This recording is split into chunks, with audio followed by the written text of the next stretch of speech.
Halo para wibu-wibu strong dimanapun kalian berada. Balik lagi dong ketemu sama Mimin di channel kesayangan kita semua ini cuy. Seperti biasa, Mimin bakal ngebahas alur cerita anime, donghua, manhwa, ataupun live action yang pastinya keren banget dan panjangnya nggak ngotak cuy. Gak usah khawatir, kali ini Mimin akan nemenin kalian sampai kalian gak galau lagi. Karena Mimin kali ini bakal ngebahas anime klasik lagi nih. Kalau animenya sendiri tayang di tahun 2010, tapi manganya itu pertama kali nongol di tahun 2008 cuy. Jadi ya emang udah cukup klasik lah. Ceritanya sendiri seputar Nura Rikuo yang harus menjadi penerus komandan tertinggi klan Nura, sebuah klan besar yang memimpin siluman alias yokai di sebuah kota. Nah, Rikuo ini sendiri memiliki dua kepribadian cuy, antara bocil culun dan yang satunya lagi mode yokai ganas yang overpower banget nih. Mirip-mirip kayak Yu-Gi-Oh lah, Yami Yugi sama Yugimoto. Oke lah, kalau kalian udah penasaran banget sama alur ceritanya, mari kita lanjutkan. Seperti biasa dong, sebelum kita lanjut kalian tahu harus ngapain. Pasang headset kalian, lupakan kenangan tentang mantan, siapkan camilan dan gorengan. Selamat menonton sambil rebahan cuy. Ceki bro.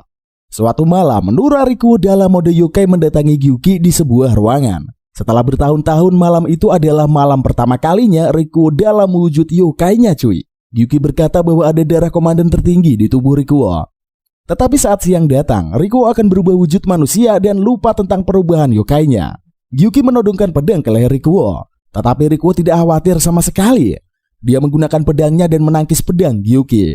Tekadnya udah bulat sejak mengetahui darah komandan mengalir di tubuhnya. Rikuo akan menjadi pemimpin para yokai. Esoknya Rikuo kembali ke mode culun dan siap berangkat sekolah. Dia tinggal di rumah besar yang semua pelayannya adalah yokai dari klan Nura. Pas mau berangkat nih, dia meminta para yokai agar gak nongol di bangunan tua sekolah nanti malam. Setelah memberi perintah, Rikuo langsung cabut aja berangkat ke sekolah cuy. Di sekolah, dia mendengar gosip mengenai yokai. Banyak yang percaya yokai ada, tetapi banyak juga yang gak percaya kalau yokai itu ada. Cewek bernama Kana adalah salah satu yang gak percaya. Dia tanya ke Rikuo yokai itu ada apa enggak, dan Rikuo bilang enggak ada. Siangnya pas anak-anak istirahat dan nongkrong di atap sekolah, mas-mas bandel bernama Kiyotsugu ngajakin teman-temannya itu buat datang ke bangunan tua sekolah. Dia bilang pernah melihat yokai di sana.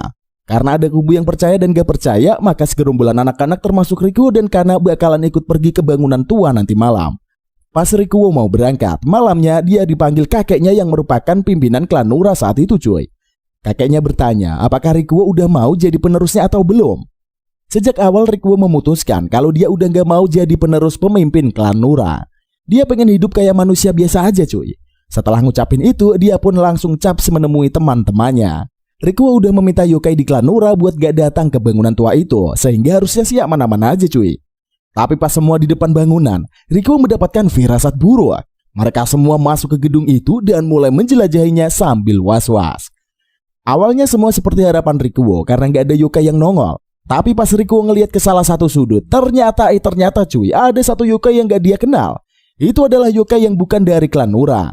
Rikuo auto mengalihkan perhatian teman-temannya dan ngarahin mereka ke tempat lain. Sialnya cuy, ada cukup banyak yokai yang bukan dari klan Nura nongol di sekitar sana. Rikuo pun segera beraksi ngusir para yokai itu biar teman-temannya gak lihat. Sayangnya sesosok yokai gede itu muncul dan membuat anak-anak kocar-kacir cuy. Sebagian dari anak-anak pun kabur, tetapi karena jatuh pingsan dan Rikuo harus melindunginya. Karena terdesak, Rikuo sekilas berubah memasuki mode yokainya.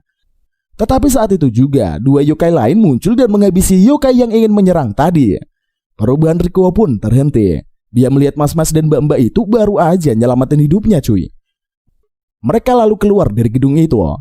Kedua yokai berkata bahwa mereka sudah memantau Rikuo sejak dulu dan selalu melindunginya.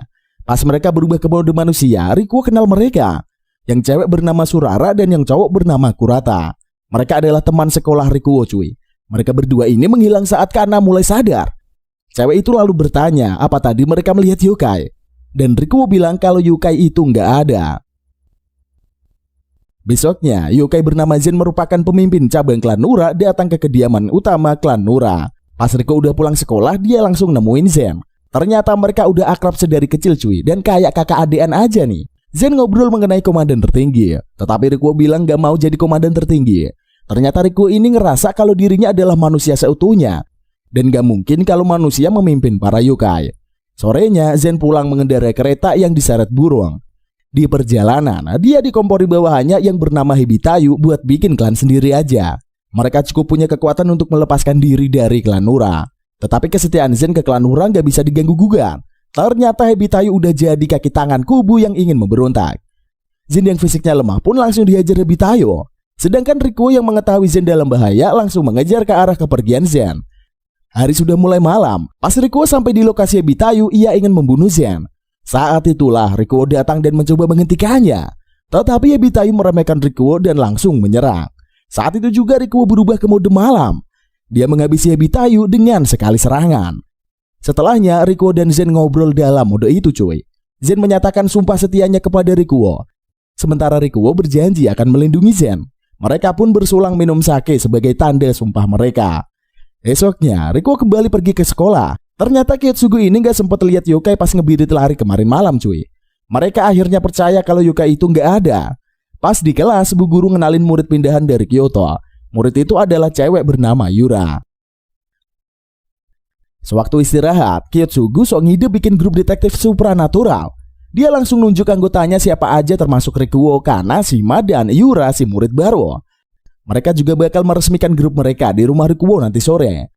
Alasannya sih simpel aja cuy, karena rumah Rikuo kelihatan angker. Sungguh membagongkan. Karena teman-temannya mau datang, pas pulang ke rumah Rikuo langsung minta semua yokai di sana buat ngumpet. Gak lama kemudian teman-teman Rikuo udah datang. Mereka semua pun kaget karena rumah Rikuo super gede dan beneran kerasa angker cuy. Yura sendiri yang paling mencurigai karena ia bisa merasakan energi kehadiran yokai. Rikuo lalu membawa mereka ke kamar.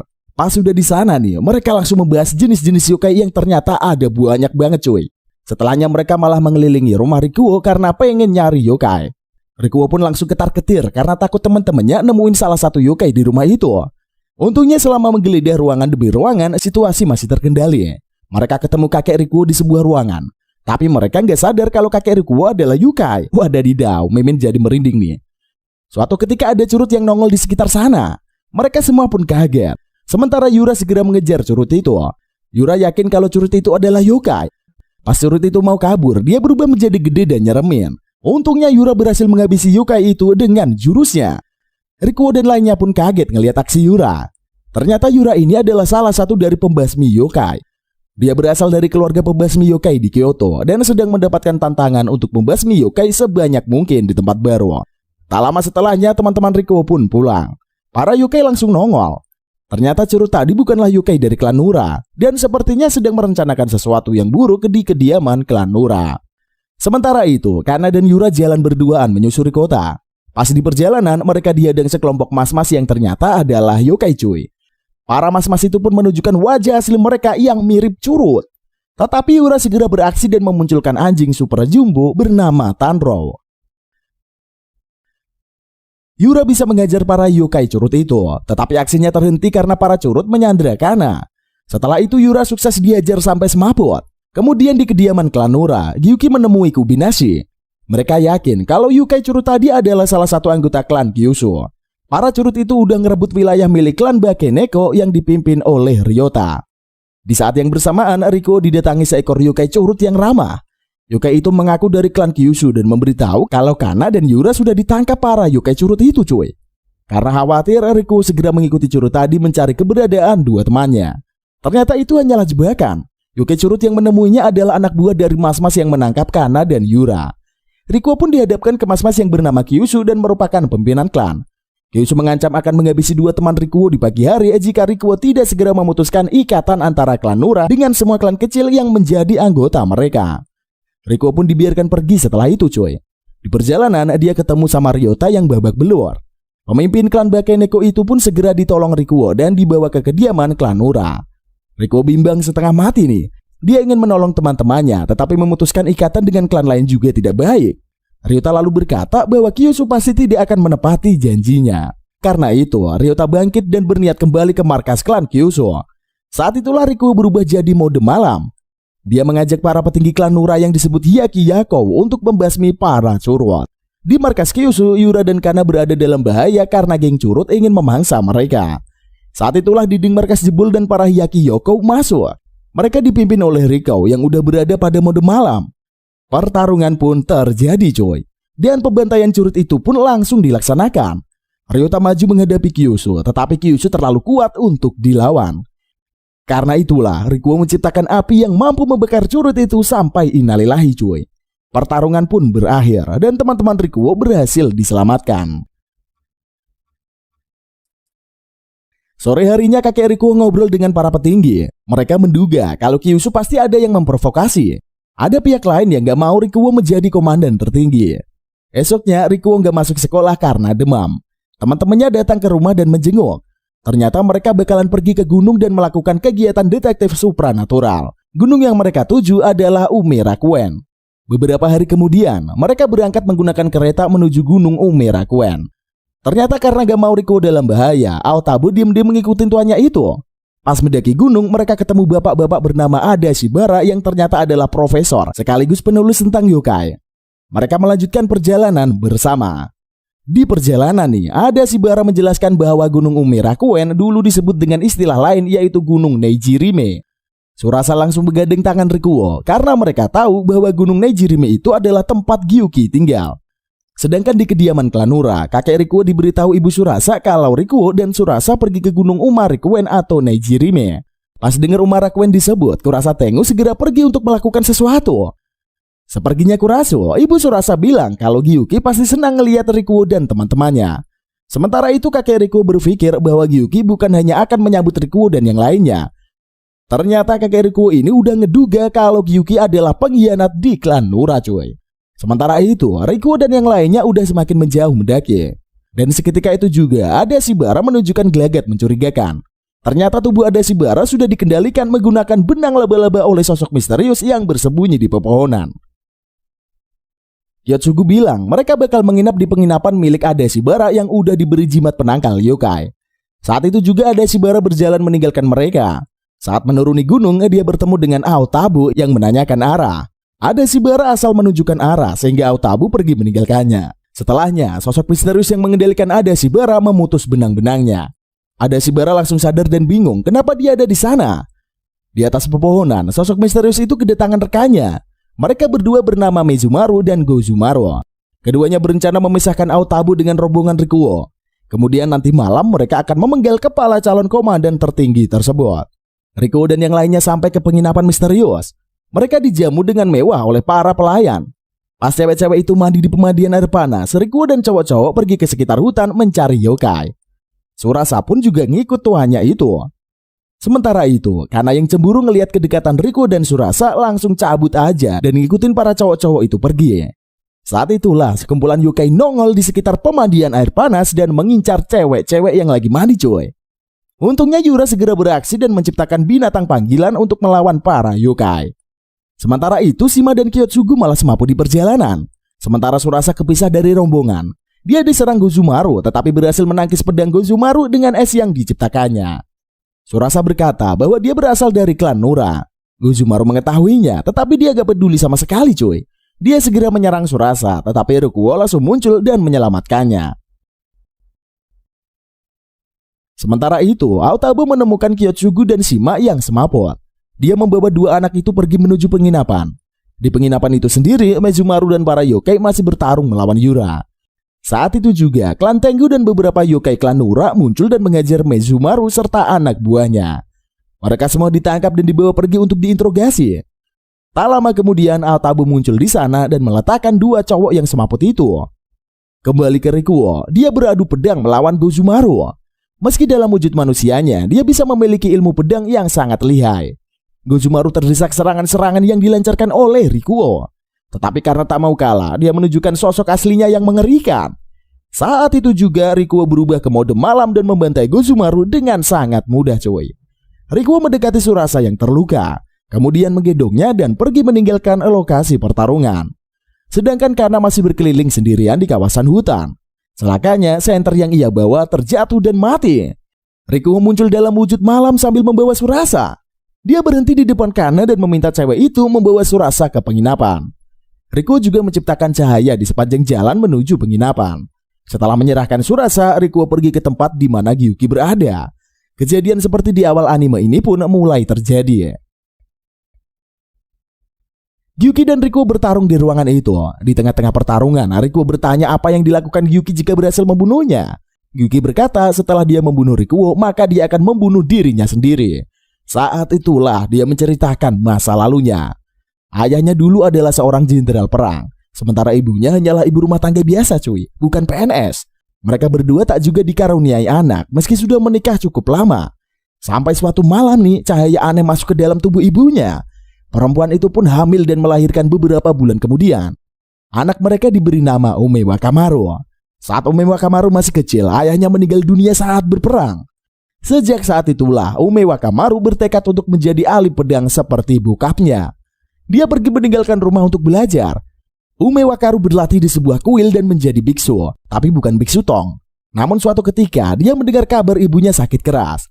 Ume Wakaru pun meninggalkan kuil dan pergi ke kampung halamannya. Suatu siang saat kelelahan, Ume Wakamaru bertemu dengan dua perempuan yang mengaku sebagai pelayan ibunya. Menurut mereka, ibu Ume Wakamaru berjuang keras karena ingin melihat putranya sekali lagi sebelum meninggal dunia. Ume Wakamaru pun diajak pergi ke gunung Nejirime tempat ibunya tinggal. Tetapi ternyata Ume Wakamaru dibohongi cuy. Dia malah diserang yokai yang berbentuk laba-laba raksasa di gunung tersebut.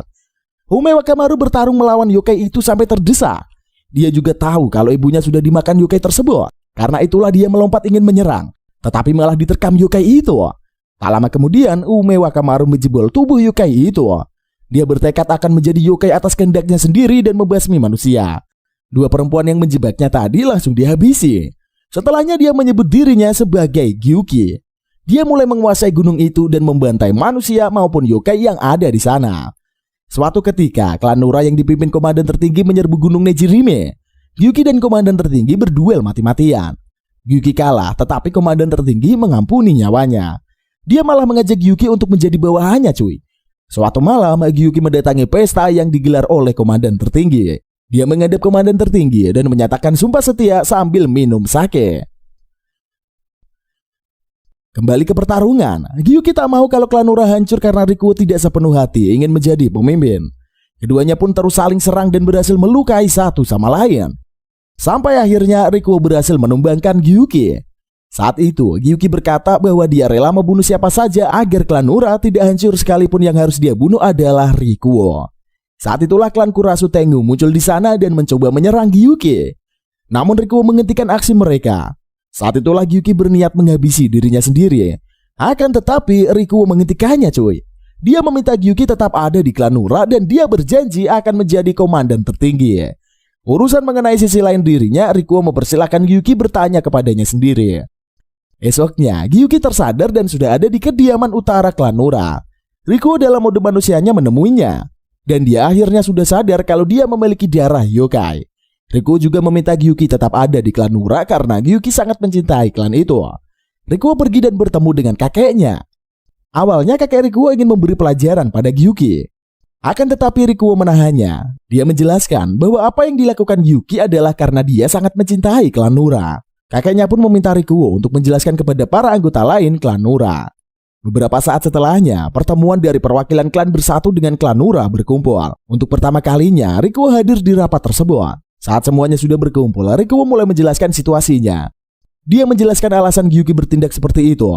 Rikuo sudah menjelaskan, tetapi anggota lain tidak mau terima. Rikuo berusaha membela Gyuki dan berkata bahwa Gunung Nejirime adalah perbatasan wilayah klan Nura. Jika bukan Gyuki yang menjaganya, klan lain akan menyerang klan Nura. Selain itu, Rikuo juga sudah membulatkan tekadnya untuk menjadi kandidat komandan tertinggi. Gyuki juga berjanji akan melindungi perbatasan dengan sekuat hati. Semua anggota pun mulai menerima hal itu dan menyetujui keputusan Rikuo. Besoknya karena berulang tahun ke-13, dia mendapat mimpi bertemu sosok misterius yang mengajaknya bermain saat sudah dewasa. Pas dia sekolah, Kiyotsugu memberinya hadiah berupa boneka aneh. Saat sudah tiba di jam pulang sekolah, Kana segera pergi meninggalkan teman-temannya. Sementara itu, Kiyotsugu dan grup detektif supranatural membahas mengenai cermin ungu. Konon, jika anak kecil melihat cermin ungu, dia akan dijemput yokai saat umurnya 13 tahun. Di perjalanan pulang, Kana didatangi yokai cermin yang menggunakan sepeda. Yokai itu mengajak Kana untuk bermain seperti saat berumur 7 tahun. Kana takut dan segera melarikan diri. Namun yokai itu bisa mengejarnya dimanapun ia pergi. Suatu ketika, Kana malah kembali ke sekolah. Dia heran kenapa bisa tiba-tiba ada di sekolah. Karena yokai masih mengejar, dia bersembunyi ke WC. Saat melihat tasnya, dia menemukan boneka pemberian Kiyotsugu. Ternyata ada alat panggilan di dalam boneka itu. Dia pun berkomunikasi dengan Kiyotsugu dan meminta bantuan. Rikuo dan yang lain langsung menuju kamar mandi untuk mencari Kana. Tetapi mereka tak menemukan Kana dimanapun. Ternyata Kana ada di dalam dimensi cermin dan tidak bisa ditemukan siapapun. Celakanya, yokai cermin sudah menemukan Kana dan siap mencelakainya. Saat itu juga Rikuo dalam mode malamnya pun muncul dan menyelamatkan Kana. Dia menghajar yokai cermin sampai mampus. Setelah itu Kana diajak jalan-jalan Rikuo ke kawasan resto yang dikelola oleh klan Bakaneko. Mereka makan malam di sana dan Rikuo memberikan cermin sebagai hadiah ulang tahun kepada Kana. Setelah larut malam, Rikuo mengantar Kana pulang. Esoknya, Kana menemui Rikuo dan bertanya tentang orang misterius yang selalu menyelamatkannya itu, cuy. Rikuo khawatir karena Kana sepertinya udah tahu identitasnya. Tetapi Kana justru menduga kalau Rikuo kenal dengan orang itu dan dia pengen mengetahui lebih banyak tentang orang itu. Di sisi lain, salah satu yokai dari klan Bakeneko kaget saat ada angin kencang yang lewat. Bajunya bahkan sobek-sobek karena angin itu. Ternyata pelakunya adalah sekelompok yokai misterius yang mengamati mereka dari atas. Kabar buruk pun muncul setelah itu, cuy. Sejak insiden tersebut, yokai dari klan Bakuneko itu terkena racun dan belum bisa bangun sampai sekarang. Klan Nura pun segera memperketat penjagaan. Hari-hari berikutnya, korban yokai dari klan Nura juga semakin bertambah. Di suatu siang, kakek Rikuo jalan-jalan ke kota. Dia ketemu Yura yang sedang rebutan beli jajan. Dia gagal mendapat jajan itu, tetapi kakek Rikuo berhasil membelinya dan memberikannya kepada Yura. Mereka pun ngobrol di taman setelahnya. Yura mengatakan bahwa selama ini dia diberitahu kalau yokai itu jahat. Dia datang ke kota itu juga karena ingin mengalahkan Nurarion sebagai komandan tertinggi yokai saat ini. Yura nggak tahu kalau yokai yang ia cari sedang ngobrol bersamanya. Tetapi seiring berjalannya waktu, Yura malah bingung. Dia beberapa kali diselamatkan oleh yokai. Kakek Rikuo bilang kalau yokai emang jahat. Yuka berterima kasih karena kakek Rikuo membantu kepercayaannya untuk kembali. Saat itulah hembusan angin dahsyat menerjang ke arah mereka. Yura membawa kakek Rikuo menjauh untuk menyelamatkan dari serangan. Tak lama kemudian, segerombolan pakde-pakde mendatangi mereka, cuy. Kakek Rikuo ini mengetahui bahwa mereka adalah gerombolan yokai pengendali angin, yaitu Kamaitachi. Pertarungan pun terjadi. Yura menciptakan makhluk panggilan dan membawa kakek Rikuo menjauh. Sementara itu Yura sudah dikepung oleh para Kamaitachi. Kakek Rikuo menyaksikan pertarungan dari atap sebuah gedung. Saat itulah dia takjub karena Yura bisa memanggil banyak sekali hewan panggilan. Yura mulai bertarung dengan serius dan melancarkan berbagai serangan yang mematikan. Yura berhasil mengalahkan beberapa yokai, tetapi dia belum bisa menghabisi bosnya. Situasi pun mulai berbalik dan Yura mulai kewalahan. Saat Yura sudah babak belur, yokai itu pun pergi mengincar Nurahion. Tak mau kakek itu celaka, Yura bergegas memasuki gedung dan mendaki tangga menuju atap. Di atap, Nurarion berhadapan dengan yokai si pengendali angin. Nurarion berhasil menahan terjangan angin dan mendorongnya, kemudian membalikan terjangan angin ke lawannya. Saat itu juga si kakek mengeluarkan belatinya. Secara mengejutkan, tubuhnya tidak terlihat oleh lawan. Tak lama setelahnya, Nurarion menikam tubuh yokai lawannya itu. Sayangnya dia gagal mendapatkan informasi kenapa sekelompok yokai dari Shikoku mengincarnya. Yokai itu segera kabur meninggalkan atap gedung. Di saat yang bersamaan, Yura sampai di sana dan bertanya apa yang terjadi. Nurarion berkata kalau yokai tadi mendadak pergi seperti angin, cuy. Kakak itu juga berterima kasih aja karena Yura udah mau menolongnya. Setelah mengatakan itu, Nurarion pun pergi. Dia berencana untuk menyelidiki masalah itu dan tidak akan pulang untuk sementara waktu. Di sisi lain, Rikuo dan teman-temannya berjalan pulang dari sekolah. Saat di perjalanan, mereka merasakan aura yokai misterius di sana. Tak lama setelahnya, dua anak sekolahan begadang Rikuo. Mereka adalah Tamazuki dan Inugami. Tamazuki berkata bahwa dia sama seperti Rikuo. Bedanya, Rikuo mendapat kemewahan dan hidupnya nyaman sejak awal. Sementara Tamazuki baru akan merebut semua itu. Dia dan Inugami meninggalkan mereka. Saat itulah beberapa yokai lain muncul dan berjalan bersama Tamazuki. Dia memperkenalkan mereka sebagai 7 peziarah dari Shikoku. Nurarion belum juga kembali sejak insiden di kota. Di sisi lain, Tamazuki dan rombongannya sudah menyiapkan rencana. Mereka mulai menyerang kota setiap malam. Karena itulah patroli yokai dari klan Nura diperketat. Suatu malam, Kana dan Yura pulang terlambat. Ada yokai yang menyerang mereka. Tetapi Yura segera beraksi dan menahan serangan. Saat itu juga yokai lain muncul dan bertarung melawan yokai tersebut. Di kediaman utama klan Nura, situasi menjadi sangat rumit. Rikuo tak tahu harus berbuat apa, terlebih karena kakeknya belum juga nongol. Para petinggi lain juga mulai gelisah karena tak kunjung mendapat instruksi tentang apa yang harus dilakukan. Sementara itu, Tamazuki sudah berpuas diri karena mengakibatkan kekacauan. Dia pun berencana melakukan aksi berikutnya, yaitu menyerang langsung ke kediaman utama klan Nura. Di suatu malam, rapat para petinggi klan pun diadakan di kediaman Nura. Sohei, seorang anak dari petinggi klan Nura, datang menggantikan ayahnya yang dibunuh salah satu anggota 7 penjelajah Shikoku. Meski belum mendapat perintah, dia ingin beraksi dan membalaskan dendam kematian ayahnya. Tak lama setelahnya, Rikuo muncul dan meminta maaf karena udah terlambat. Karena kakeknya itu menghilang, dia berkata akan mengambil alih komando klan Nura sejak saat itu. Dia meminta Sohei untuk menenangkan diri. Rikuo berencana untuk memperkuat pertahanan dan tidak membiarkan anggota klannya terpecah belah. Saat itulah insiden terjadi. Sudah ada penyusup di kediaman klan Nura, dan penyusup itu mulai menyerang. Keributan pun muncul di luar sehingga Rikuo dan yang lainnya memeriksa apa yang terjadi. Mereka melihat yokai penyusup, kemudian mengejarnya. Yokai itu pun bergerak dengan cepat meninggalkan rumah menuju jalan di depan gerbang. Saat berada di depan gerbang, Rikuo terkejut karena sudah ada sekumpulan yokai yang menghadangnya. Mereka semua dipimpin oleh Tamazuki yang sudah siap mendeklarasikan perang malam itu juga. Tamazuki memperkenalkan dirinya secara resmi. Dia adalah pemimpin 88 dewa yokai Shikoku. Sementara ayahnya adalah kepala dari 800 keluarga klan Tanuki. Rikuo bertanya kenapa Tamazuki berbuat seperti itu. Tamazuki menjelaskan kalau dia akan mengumpulkan lebih banyak kekuatan di kota, sehingga dia bisa berkuasa di atas Rikuo. Dia akan membiarkan Rikuo bergabung dengan sombong. Dia akan membiarkan Rikuo bergabung dengan rombongan kekacauan yang dia pimpin. Saat itu juga Sohei muncul dan berniat membalaskan dendam kematian ayahnya. Tamazuki berkata kalau ayah Sohei sangat lemah. Tak terima ayahnya dihina, Sohei maju untuk menyerang. Surara juga maju untuk beraksi. Namun yokai mirip dengan ayam super jumbo dari kubu Tamazuki yang menyemburkan api yang sangat dahsyat. Suara itu pun menciptakan es yang melindungi dirinya sekaligus Sohei. Namun api dari si ayam jago sukses membakar gerbang. Tamazuki berkata jika mereka bertemu lain kali, dia tidak akan berbaik hati. Rombongan Tamazuki pergi meninggalkan tempat itu. Mezumaru dan Guzamaru berniat menyerang mereka, namun dihentikan oleh Rikuo. Mereka fokus memadamkan kebakaran setelahnya. Kappa beraksi dari kolam dan menyemburkan air yang berhasil memadamkan kebakaran. Setelah kejadian itu, Rikuo khawatir dengan keselamatan teman-temannya. Karena itulah dia berniat untuk mengajak teman-temannya menginap di kediaman klan Nura agar lebih aman. Esoknya saat di sekolah Rikuo ngajak teman-temannya untuk menginap. Karena merasa itu adalah bagian dari detektif supranatural, maka mereka semua setuju untuk menginap. Sementara itu, Nurahrion ternyata pergi ke wilayah Shikoku. Saat tiba di kawasan itu, dia merasa ada yang tidak beres di sana. Suasananya pun sangat berbeda dengan terakhir kali dia pergi ke sana. Di sisi lain, Gozumaru dan Mezumaru menyelidiki salah satu yokai anak buah Tamazuki. Malam ketika mereka diserang, Mezumaru sudah menempelkan benang laba-laba ke salah satu yokai sehingga ia bisa melacak kemana yokai itu pergi. Sore harinya, teman-teman Rikuo udah sampai di rumahnya. Mereka dibawa ke kamar Rikuo. Sementara itu, Rikuo meminta Surara untuk menjadi pengawal teman-temannya selama ada di sana. Rikuo kemudian pergi menemui para petinggi klan. Dia memohon agar sementara waktu mereka tidak keluyuran di rumah. Itotsumi si mata satu awalnya gak mau karena sama saja mereka dikurung. Tetapi setelah diminta dengan sungguh-sungguh, dia terpaksa menyetujuinya. Yura sendiri tidak bergabung dengan teman-temannya. Dia menyelidiki beberapa kuil yang dirusak dalam waktu yang hampir bersamaan. Sementara itu, Gozumaru dan Mezumaru menyergap yokai yang mereka ikuti di sebuah bangunan tua.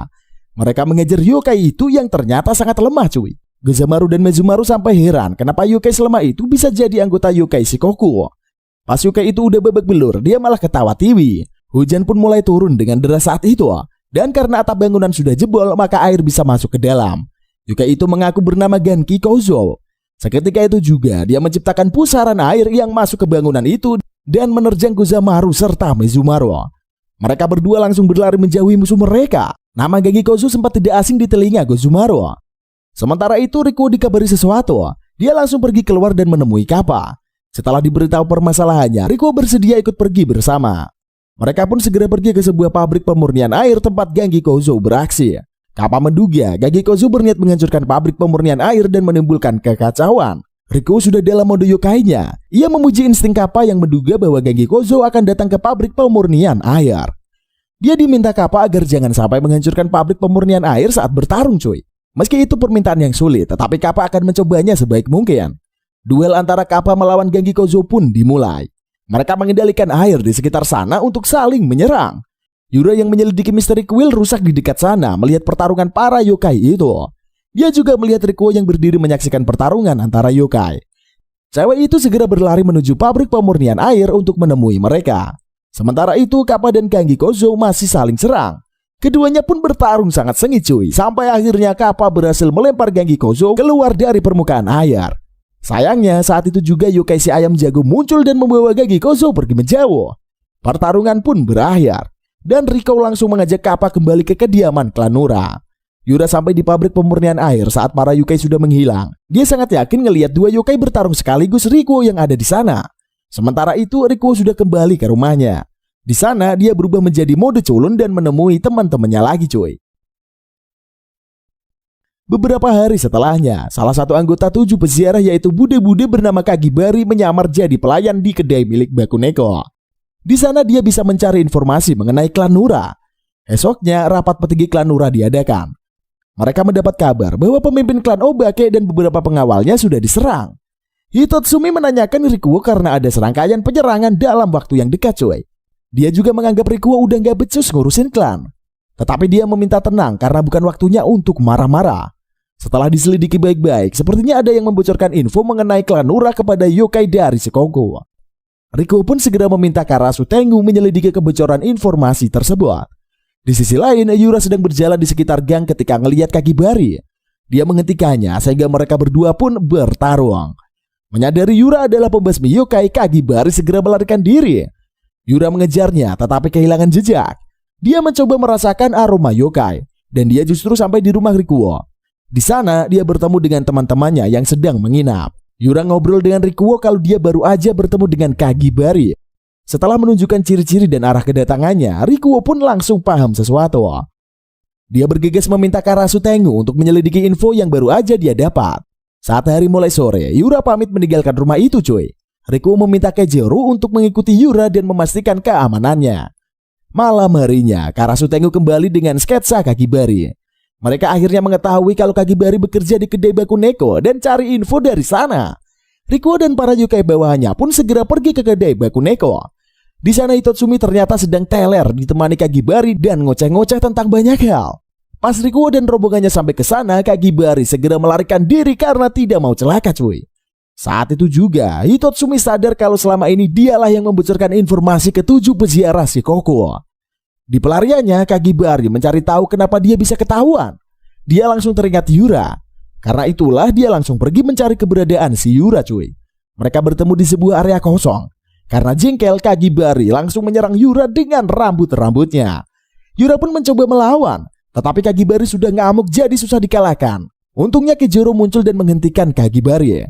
Kedua tante-tante itu pun langsung saling serang untuk membuktikan siapa yang terhebat. Belum juga pertarungan mereka selesai, Rikuo dalam mode yokai udah muncul di sana. Dia melancarkan serangan yang sukses memotong rambut Kagibari. Rikuo tidak akan membunuh Kagibari dan memintanya kembali ke Tamazuki. Dia meninggalkan pesan ke Tamazuki agar tidak memerintahkan perempuan melakukan tugas kotor. Rikuo mengadakan pertemuan dengan para petinggi klan Nura. Mereka membahas apa rencana sesungguhnya dari peziarah Shikoku. Jika mereka merasa ingin menghancurkan klan Nura, mereka pasti udah maju menggunakan pasukan besar-besaran.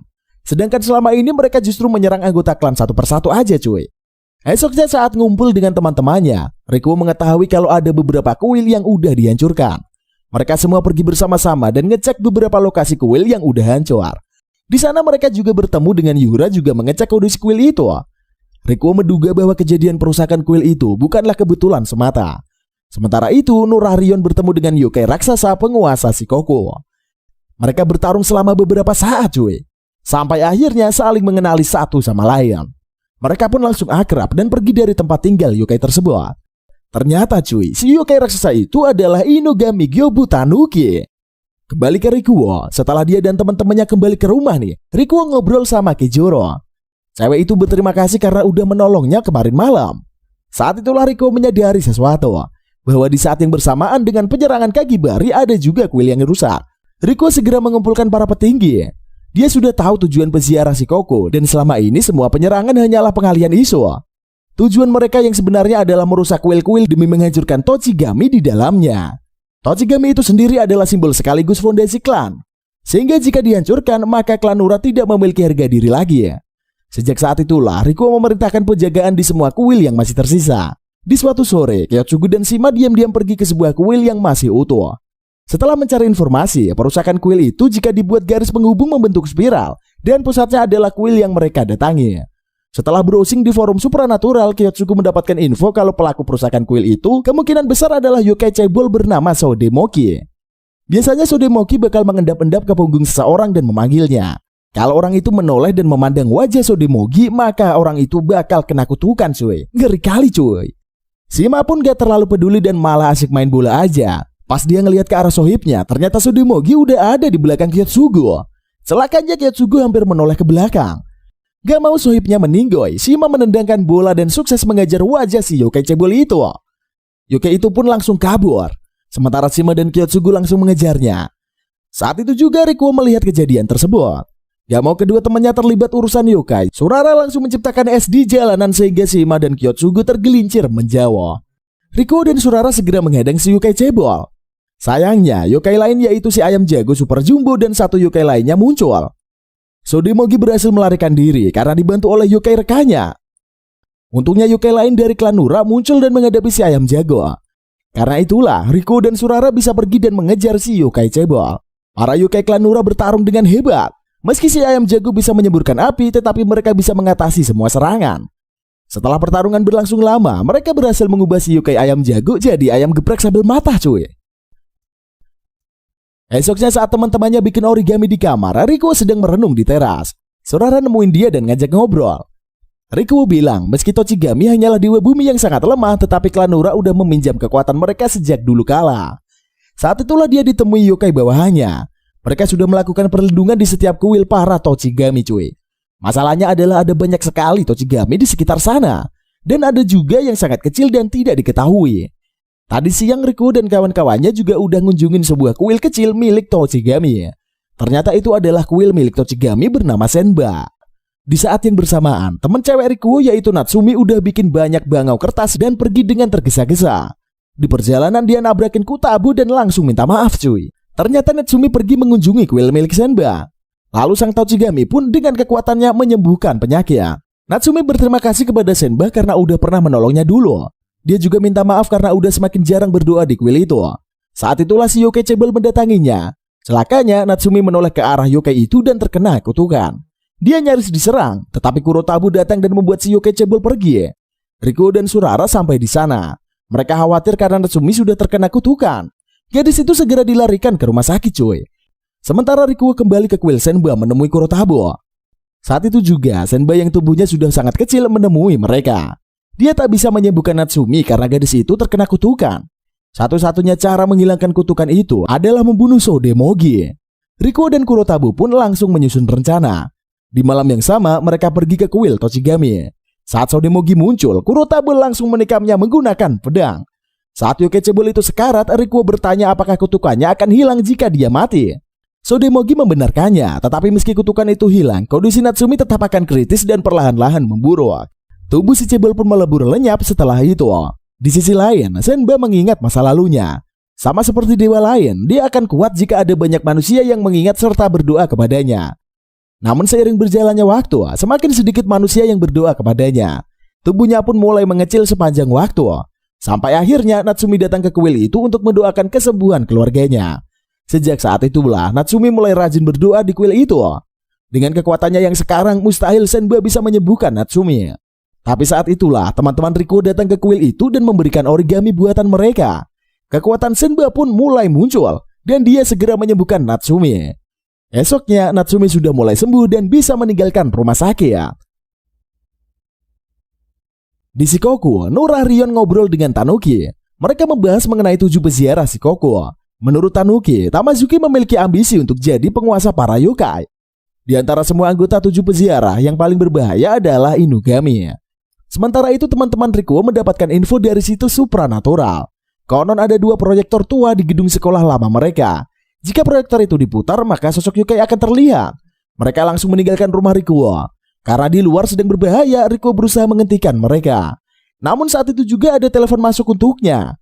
Rikuo mengangkat teleponnya dan ternyata yang memanggilnya adalah Inugami. Dia berkata sudah memberi berita menarik kepada teman-temannya. Rikuo langsung sadar kalau teman-temannya itu sudah dijebak. Saat dia memeriksa kamarnya, teman-temannya sudah pergi menuju gedung sekolah mereka yang lama. Rikuo mengabari para yokai di rumah itu dan bersiap ke gedung sekolah lama. Sementara itu, teman-teman Rikuo malah udah sampai di gedung sekolah lama dan mulai berpencar. Kyotsugu dan Shima pergi ke ruangan mencari proyektor. Sementara itu, teman-teman lainnya malah bertemu dengan para yokai. Yura pun maju dan melawan para yokai tersebut, coy. Di sisi lain gedung, para anggota klan Nura udah sampai dan mulai membasmi para yokai yang mengamuk. Rikuo juga udah sampai di sana dan berhadapan langsung dengan Inugami. Sebelum pergelutan terjadi, para petinggi klan Nura muncul dan menahan tubuh Inugami. Saat itulah Inugami menunjukkan wujud aslinya. Wajahnya berubah menjadi anjing galak. Gak sampai di sana aja, cuy. Kepalanya juga langsung copot dan terbang ke udara menebarkan teror. Kepala anjing terbang ke sana sini gak karuan. Karena gak mau anjing itu berulah, Kubinashi menjeratnya dengan menggunakan tali. Untuk sesaat Inugami berhasil ditahan, tapi dia mengamuk dan menunjukkan kemampuan aslinya. Kepalanya makin membesar, sementara tubuhnya yang gak punya kepala itu juga berubah menjadi besar. Tubuh Inugami pun berubah menjadi tubuh anjing, kemudian menyatu dengan kepalanya. Shima yang gak sengaja lewat di sana melihat anjing super jumbo itu, cuy. Saking besarnya, langit-langit gedung pun sampai ambrol. Celakanya Shima terjebak reruntuhan kayu dan gak bisa kemana-mana, cuy. Anjing super jumbo itu pun ngamuk dan ngalahin para petinggi klan Nura. Dia mencengkeram Rikuo dan bersiap menghancurkannya. Tetapi saat itu malam sudah tiba. Sebelum Rikuo innalillahi, dia berubah menjadi wujud mode yokai. Dia dan anjing raksasa itu pun bertarung. Mereka saling kejar-kejaran meninggalkan bangunan reot itu. Kyotsugu nongol dan membantu Shima membebaskan diri dari tumpukan kayu. Dia diberitahu kalau ada yokai raksasa di depan sana. Kyotsugu melihat ke ruangan yang atapnya ambrol. Tetapi dia nggak ngelihat apa-apa karena pertarungan udah usai, cuy. Dia pun ngambek karena di antara semua temannya cuma dia yang belum pernah lihat yokai sama sekali. Yura dan cewek-cewek juga berhasil keluar dengan selamat. Saat mereka udah berada di luar gedung, mereka ngelihat anjing raksasa yang melintas dan dikejar Rikuo. Di sebuah area lapang, Rikuo dan si anjing jumbo saling berhadapan-hadapan. Keduanya mulai melancarkan serangan. Inugami berhasil menorehkan luka ke tubuh Rikuo. Saat itulah Rikuo mulai serius dan berbalik menyudutkan Inugami. Dengan serangan pamungkas, Rikuo berhasil menumbangkan anjing tersebut. Inagumi pun kembali ke tubuh manusianya setelah menerima serangan itu. Saat itulah Tamazuki dan gengnya muncul di sana. Para petinggi klan Nura juga muncul di sebelah Rikuo. Setelah ngobrol beberapa saat, Tamazuki mengajak gengnya pergi meninggalkan tempat itu. Nurarion diberitahu Tanuki kalau Tamazuki memiliki sebuah harta karun legendaris. Nurarion bertanya apa harta karun itu. Dan ternyata yang dimiliki Tamazuki adalah palu Raja Iblis. Tamazuki berdiri di atas sebuah gedung. Ratusan yokai dari Shikoku sudah bermunculan di hadapannya dan siap tunduk kepadanya. Tamazuki menghunuskan pedangnya yang dijuluki sebagai palu Raja Iblis. Pedang kok palu? Sudahlah, lanjut lagi, cuy. Ternyata pedang itu adalah bukti bahwa pemiliknya adalah pemimpin para yokai. Sementara itu, Shuhei malah pergi sendirian ke gedung itu. Dia bertekad untuk membalaskan dendam ayahnya. Dia pun masuk ke dalam dan menghadapi semua yokai yang ada di sana. Namun dia tak cukup kuat dan mulai dibantai.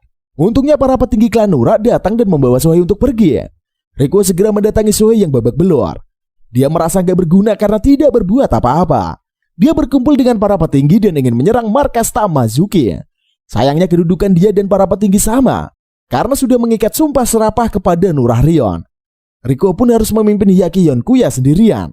Karena itulah dia mengumpulkan beberapa yokai yang siap menjadi anggota Hyakiyakonya. Mereka ini adalah Surara, Kurotabo, Kubinashi, dan Aotabo.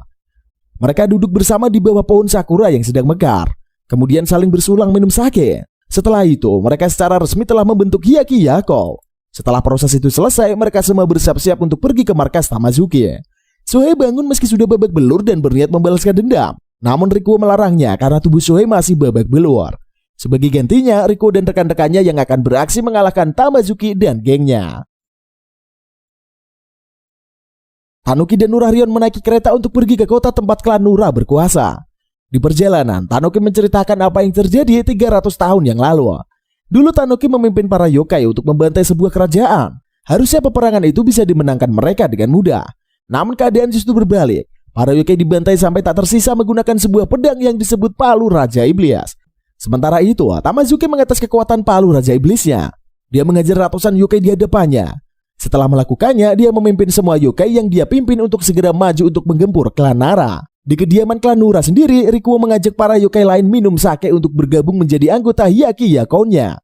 Setelah dirasa cukup, dia memimpin Hyaki untuk pergi menuju peperangan. Langkahnya pun dihentikan Hitotsume karena dianggap terlalu gegabah. Namun Gyuki membenarkan tindakan Rikuo karena bisa digunakan untuk latihan Hyakiyako yang baru saja dibentuk. Hitatsume masih menentang karena jumlah mereka kalah telak.